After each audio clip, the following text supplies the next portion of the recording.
আমি যখন রুমে ঘুমিয়েছিলাম তখন হঠাৎ মনে হলো আমার রুমের ভিতর কেউ আসলো। আমি সেটা বুঝতে পারলাম, কিন্তু আমি ঘুমের ভান করে শুয়েছিলাম, আমার কাছে কি চায় সেটা জানার জন্য। তারপর লোকটি আমার রুমে ঢুকে আস্তে আস্তে আমার বিছানায় এসে বসল। তারপর আমার কাপড় সরিয়ে দিল।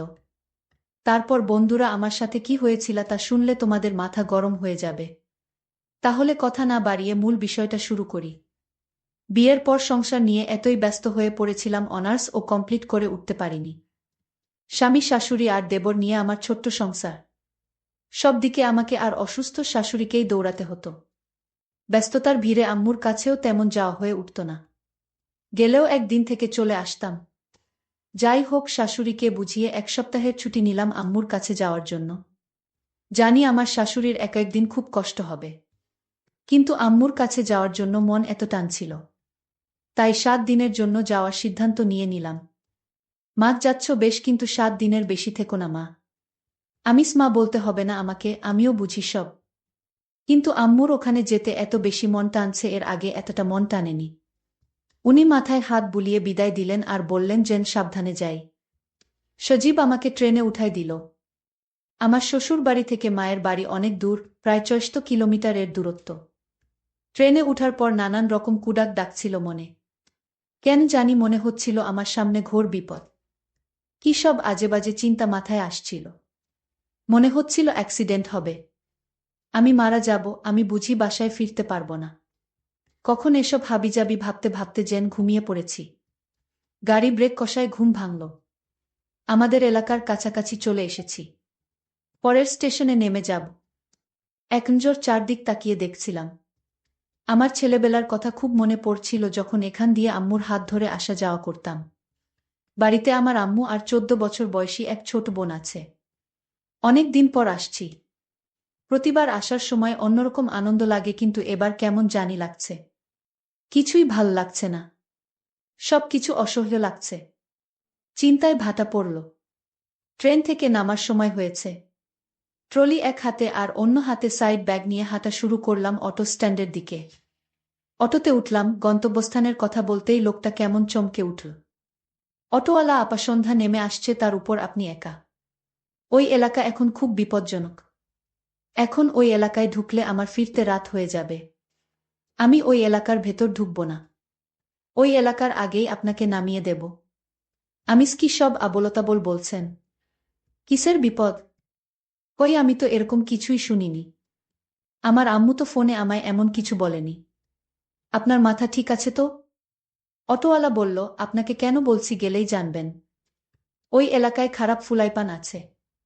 সন্ধ্যার পর পথে যাকেই পায় তাকেই ধরে নিয়ে যায়। তাই এখানে কেউ রাতে ঘর থেকে বের হয় না। অত কিছু বুঝি না, লাখ টাকা দিলেও এলাকায় যাব না। অনেক রাত হয়ে যাবে, সন্ধ্যার আগে ফিরতে হলে আপনাকে মাঝপথেই নামতে হবে। এদিক ওদিক তাকিয়ে দেখি আর কোনো অটো নেই, কোনো রিকশাও নেই। সন্ধ্যা হতেও প্রায় ঘণ্টাখানেক বাকি। নিরুপায় হয়ে অটোতে উঠেই বসলাম ওনার শর্ত মেনে। অটোওয়ালা কথামত আমাকে মাঝপথে নামিয়ে দিল।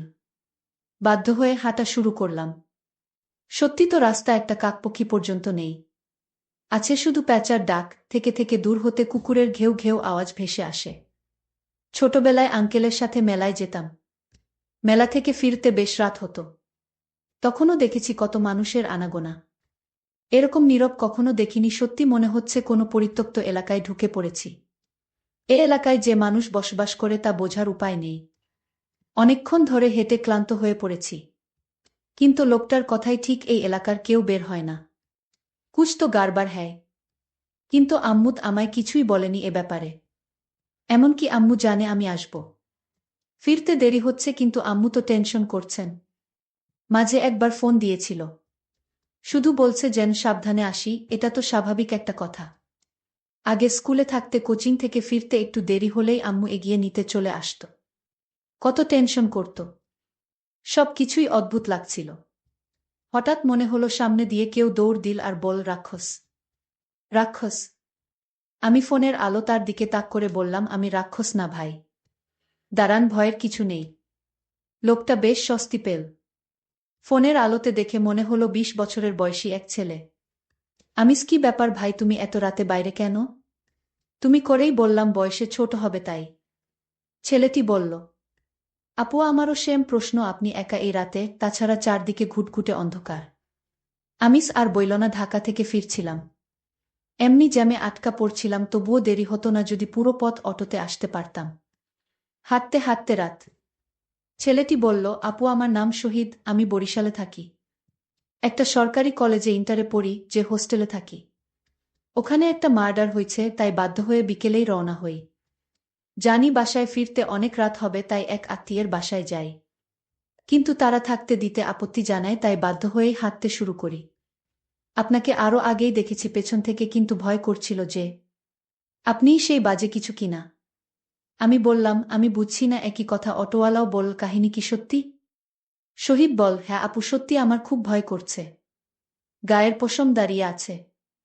ফোনের হালকা আলোয় তার কপালের বিন্দু বিন্দু ঘাম আমাকে ভাবিয়ে তোলে। আমিস, ভয় পেও না ভাই, মনে সাহস রাখ। শহীদ বলল, আপু কিছু মনে করবেন না, আমি আপনার ছোট ভাইয়ের মতো, আমি আপনার সাথে যাই। আমার খুব ভয় করছে। আমি বললাম, ঠিক আছে চলো। কিন্তু আমার মনে কেন জানি ভয় লাগছিল না। অন্ধকারে নীরব রাস্তায় পাতার আওয়াজও খুব ভয়ঙ্কর লাগছিল। নিজেদের নিঃশ্বাসের শব্দ শোনা যাচ্ছিল।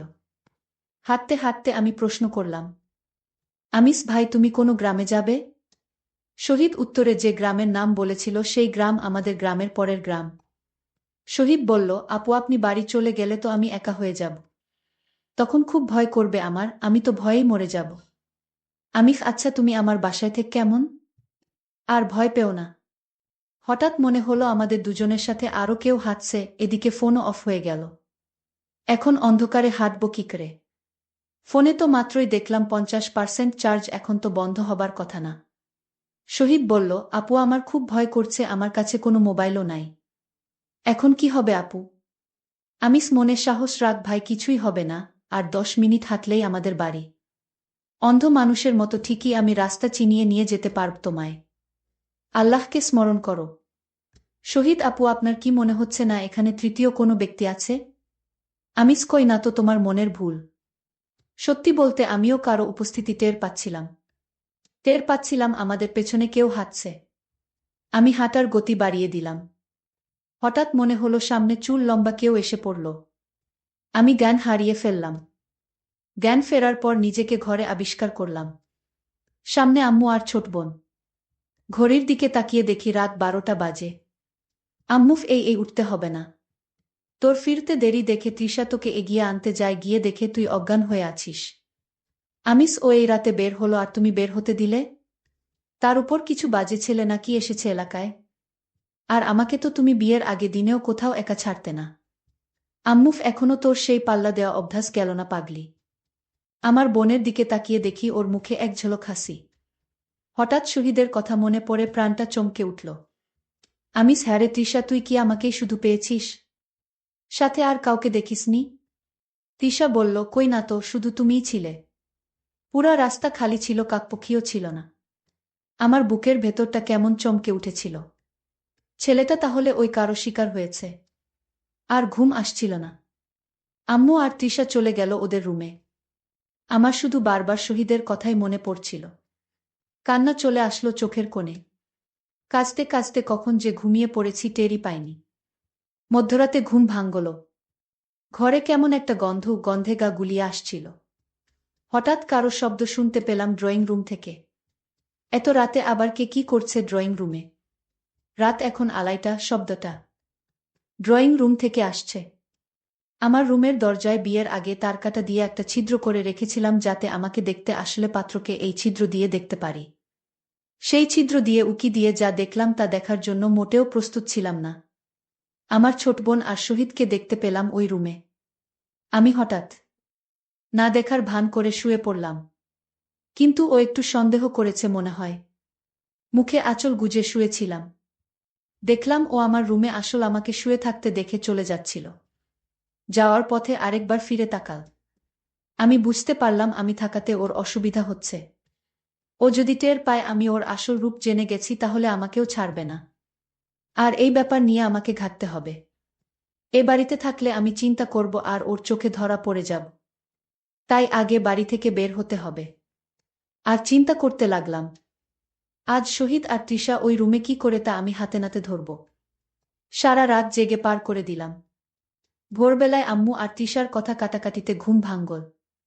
ওনারা উভয় আস্তে আস্তে কথা বলছিল যাতে আমি না শুনি, কিন্তু আমি আড়ি পেতে শুনে নিলাম। আম্মু, তোর এই নোংরা অভ্যাস কবে শেষ হবে? আমি শুধু তোকে হারানোর ভয়ে চুপ করে আছি। তুই জানিস আমি তোকে নিজের চেয়েও বেশি ভালোবাসি। খুব স্বাভাবিকভাবে আম্মুর সাথে কিছুক্ষণ সময় কাটালাম, নাস্তা করলাম। তারপর আম্মুকে বললাম একটু হোস্টেলে যাব, আমার রুমমেটদের সাথে দেখা করে আসি। আমার ফ্রেন্ডরা আছে ওখানে। বিয়ের পর ওদের কারো সাথেই দেখা হয়নি। আম্মু কিছু একটা ভেবে একটা দীর্ঘশ্বাস ফেলে বল, যাও। একটা সাইড ব্যাগে 2টা 3 পিস আর টুকটাক জিনিস নিয়ে বের হলাম হোস্টেলের উদ্দেশ্যে। বাসা থেকে বের হয়ে হাঁটতে থাকলাম। এক মনে নিচের দিকে তাকিয়ে হাঁটছিলাম। পেছন থেকে কেউ ঐশী ঐশী বলে ডাকছে শুনছিলাম, কিন্তু কেন জানি সাড়া দিচ্ছিলাম না। চিন্তায় যেন অন্য জগতে হারিয়ে গেছি। এবার খুব কাছ থেকেই ডাক শুনলাম। চিন্তায় ভাটা পড়ল। খুব পরিচিত কারো কণ্ঠ, কিন্তু মনে করতে 5 সেকেন্ড লেগে গেছে, 2 বছর পর দেখে। শিরিন, কেমন আছিস তুই? বিয়ে করে তো পর করে দিলি। তোর বর তোকে বিয়ে না করলে বুঝলি এতদিনে তোকে বউ করতাম। কিন্তু দেখ, তোর বর তোকে চিলের মতো ছো মেরে নিয়ে গেল। শিরিন আমার ছোটবেলার বন্ধু, ক্লাস 6 থেকে অনার্স, একই স্কুলে কলেজে ও একই ভার্সিটিতে পড়েছি।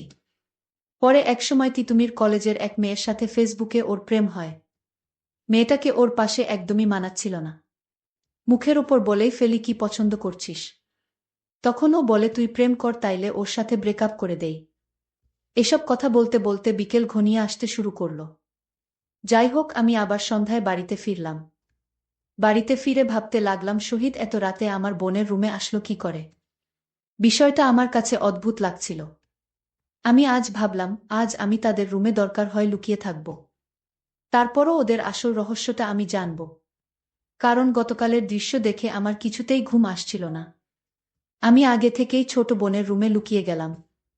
কিন্তু আজ রাত আমার বোন তৃষা রুমে আসলো না। আমি অবাক হলাম, তারা আজ কোথায় গেল। আমি ভাবলাম এবার আমি আমার রুমে যাইতো। আমি আমার রুমে গিয়ে দেখতে পেলাম তারা দুজনকে। তার দুজনকে আমি আমার রুমে দেখতে পেয়ে আমার চোখ কপালে উঠে গেল।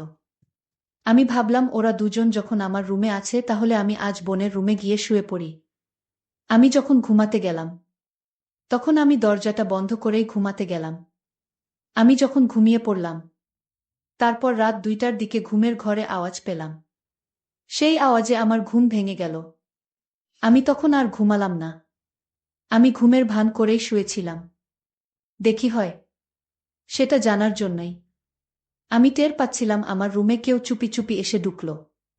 তারপর আমার বিছানায় বসল। তারপর আমার কপড়টা সরিয়ে দিল। আমি চুপচাপ ছিলাম। তারপর আমি হঠাৎ ঘুমের ভান ছেড়ে লাফ দিয়ে বিছানা থেকে উঠে গেলাম। আর বলতে লাগলাম, কে কে তুমি? আমি দেখলাম সেটা আর কেউ না, আমার ছোট বোন। আমি তার চোখের দিকে তাকালাম। দেখলাম সেটা মানুষের চোখ না। সেটা আমার কাছে মনে হচ্ছে কোনো ভূতের চোখ। আমি চিৎকার দিলাম। মা তখন আমার রুমে হাজির। আমার মা বলল, কি হয়েছে তোর? আমি বললাম, আমার বোন এরকম করছে কেন? তার চোখ তো মানুষের মনে হচ্ছে না। মা তখন বলল, তুই যা দেখেছিস তাই সত্য। এটা তোর স্বাভাবিক বোন না। আমাদের মতো স্বাভাবিক মানুষ না। তোর বোন ঠিক আছে, কিন্তু সে রাক্ষস। সে সাধারণ মানুষ না। আমার গর্ভ থেকে জন্ম নিল এক রাক্ষস। গতকাল শহীদ ছেলেটাকে মেরে ফেলেছে। আজ তোকেও মারতে এসেছিল। কিন্তু তুই তো ওর বড় বোন, তাই তোকে মারবে না। মায়ের কথা শুনে আমার চোখ দিয়ে পানি ঝরছিল। আজকের মতো এখানেই শেষ করলাম। গল্পটি যদি ভালো লাগে তাহলে অবশ্যই চ্যানেলটি সাবস্ক্রাইব করে পাশে থাকবেন। ধন্যবাদ।